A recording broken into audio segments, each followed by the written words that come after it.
health care, affordable health care for everyone. I shouldn't be, after 35 years of working, without an insurance. We're letting the insurance companies dictate to us how we're to be insured. Just like with the automobile insurance, if I had sent my car payment in late, they wouldn't have sent it back. They would have charged me for a reinstatement fee or something like that, but they wouldn't have sent my money back and said, we're not going to insure you anymore. We're trying to get health care for America, trying to get the message out there, because it's me today, but it could be others tomorrow. I want insurance. I want to afford insurance. I want to be able to see my grandchildren graduate and get married and have kids. At this point, my health care is going down. I went to Virginia on a vacation. I got a bladder infection. My daughter-in-law called. To walk into this place, it was going to cost me at least $200 with no insurance. That's if they didn't have to do blood work. If they had to do blood work, it was going to be more. So you know what I ended up doing? I took outdated antibiotics, not even a full week, and then I downed myself with cranberry juice. I have no idea if I'm rid of it or not. I got sick home. I couldn't talk. I had pain shooting in my throat. I thought, okay, I do have to go to the doctor. I went to the doctor. I kept on saying, you cannot do any tests. I have no insurance. So he gave me an antibiotic. Thank you. $4. It's one of those cheap antibiotics, $4.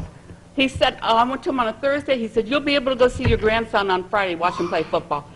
3 days of pain in my throat with that cheap antibiotic. That's what, if I had insurance, that's what the insurance would allow me to have, is these cheap antibiotics.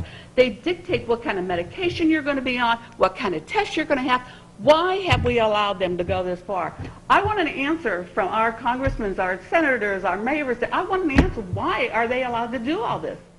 What I want to say is we are fighting alongside you. Senator Brown shares your goals, shares the goals of Mahoning Valley Organizing Collaborative. We have to do something about this problem. And Hattie, the story you told, Corrine, others who spoke, these are injustices. They are wrong.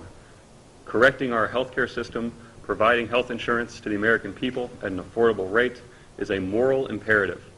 A Robert Wood Johnson Foundation report recently told us that in 10 years we will have 1.7 million uninsured Ohioans. Right now we are losing health insurance at the rate of 400 people a day here in the state of Ohio. So we have to be cost competitive because those costs are unsustainable. It's why this issue is so important. It's why it's so important for our labor unions, for our business owners to understand that we are not competitive within the confines of the current system. But I will tell you this, Senator Brown will not stop fighting until this bill is passed and signed by the President, and it includes a robust public option. I was privileged just in the past couple Friday nights ago to be at a meeting with Speaker Pelosi, and she started her remarks, and I was kind of intrigued by this. She started her remarks by saying, are we going to have health care reform? She answered her own question, absolutely. One of the other things that he's spoken of that I think is significant, I know that the insurance industry is kind of at the top of everyone's list in terms of those who are not playing by the rules we would set up if we had a choice to do that.